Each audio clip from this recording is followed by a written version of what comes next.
Harsh Ramesh Sanghvi is currently Home Minister and Sports Minister in Government of Gujarat.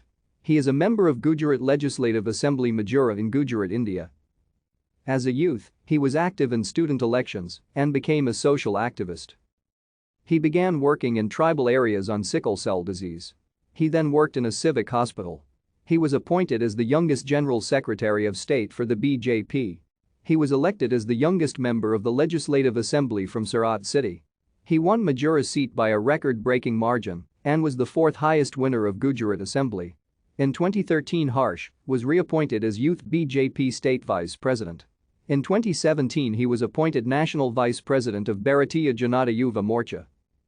Harsh Sanghavi on 28 June 2015 with 400 volunteers associated with the movement gathered at Navdiavara on the bank of River Tapi in Nanpura for cleaning it. The young volunteers who came with banners and brooms stepped into thick muck on the river bank to remove plastic and waste. Thank you for watching.